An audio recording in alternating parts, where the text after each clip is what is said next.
Hi everyone, welcome to my channel. My name's Julie and we're here to do the channeled guidance for the week. So I don't know about you, but it's been quite a lot of intense energy the week before, and yeah, it feels like a lot was being cleared, and you know, it's like we have so much stuff, and it makes sense, like if you think about how long we've lived, you know, to clear all those old conditions and beliefs, you know, it can feel like it's constant, but you know, eventually once the big stuff goes, it's a continual refinement, but there's still lots happening. And you know, we've had in terms of just astrologically, there's a lot going on, and so over the next 6 months we can expect to see quite a lot of change. The sun is getting more active, which affects us as well.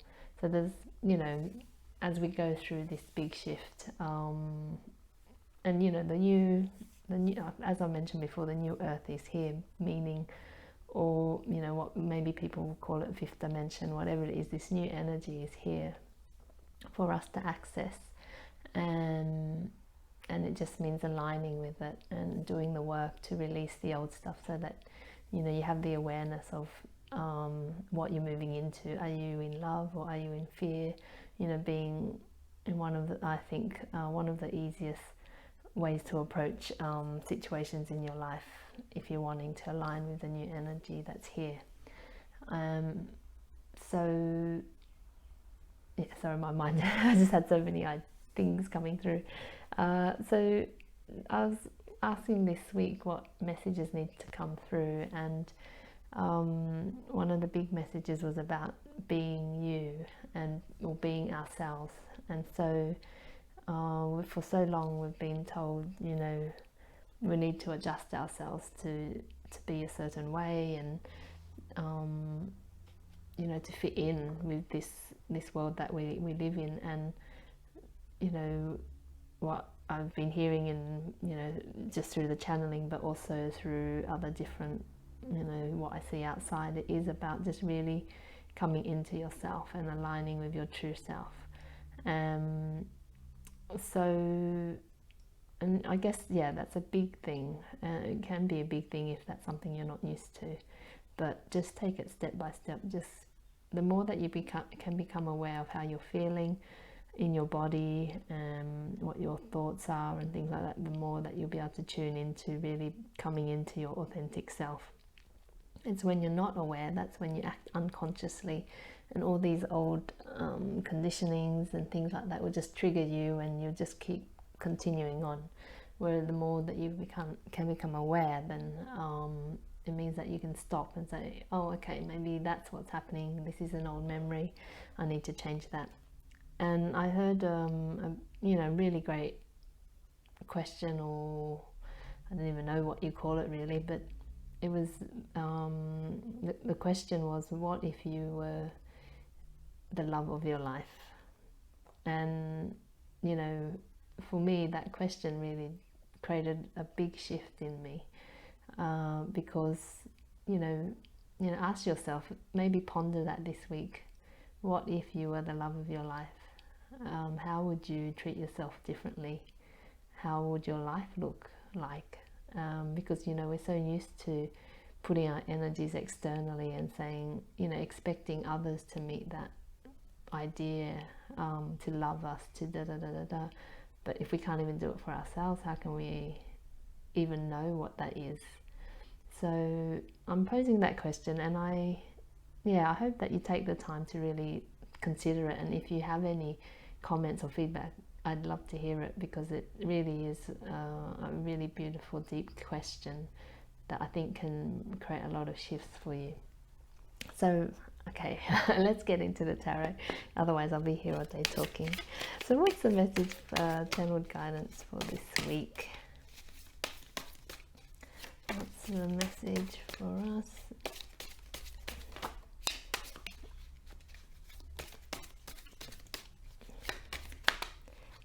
This one wants to come out. So one more that wants to come out.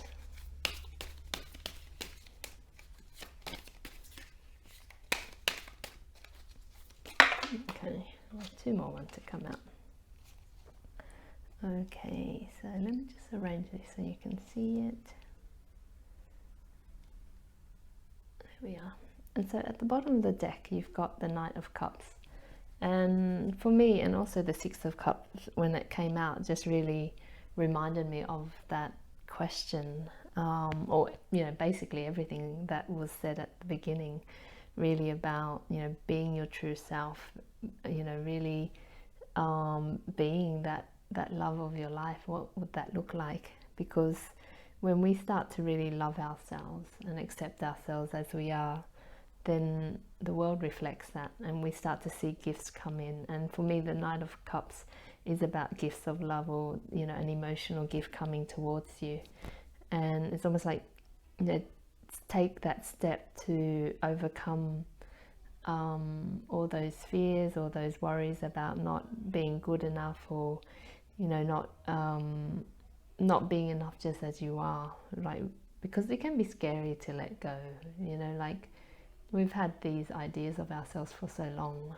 We've held on to them because, you know, it's what we've been taught and they feel comfortable. And to let go can feel really scary, like, well, if I don't believe that anymore, well, who am I? And it can be this loss of identity. But the universe, spirit, saying, really take that step forward to, you know, overcome those emotions that might come through, and you will be gifted with, you know, amazing gifts. And it's like the gift of coming back into yourself and who you were as a child almost. You know, when you're a child, you're just so, this innocent bubble of joy, or this just, you know, and you still are. It's just being hidden by all this stuff that you've been told. So it's about going back into that space of, you know, beautiful childlike energy. And then the Justice card is telling us, for me, what I see is really tune into yourself, because I keep getting drawn to his crown, and it's, you know, on his third eye, and like tune into yourself and use your intuition. And he's got that clip, I think, just around his heart space, which, you know, tune into love as well and bring balance into your life. Especially if you're someone, it's interesting because this is a Libra card, and, you know, I also see the sword, which is about truth. And, you know, the energy of Libra can be about indecision, but it's also about being balanced. And so it's because it's an air sign, it can be a bit analytical, or not necessarily, it's more like thoughts and things like that. So, but interesting enough, what I feel from this is actually to tune more into your intuition, into your heart space, and come back into balance if you're always in your thoughts, or, you know, you feel a lot, you know, that's your way of functioning, is to think things through. And then you've got the Five of Swords. I feel like this card has been coming up quite a bit, as well as the Nine of Swords. But, you know, these people have been through a war or something like that, and it's like taking a break from that. And again, I feel like it's, you know, you've got the sword up here, like be truthful, be honest, but let go of all those old thoughts that don't serve you. Because that's what will keep you up at night. And you see this lady, the Nine of Swords, her thoughts, the swords representing her thoughts, are what keep her up at night, but it's not the truth or reality of what's happening in her life. So ask yourself, what are the thoughts and beliefs that you can let go of? And, you know, it doesn't necessarily mean you banish thinking, or, you know, that type of stuff. It's more like you observe the thoughts that you're having, but you don't become attached to it. It's almost like you just see a different aspect of yourself and allow it to flow. So I hope that makes sense for you, and it resonates with you. But really, like, it's such a beautiful message about really being yourself, because that's your gift to the planet, really. That's your gift. You're a gift here.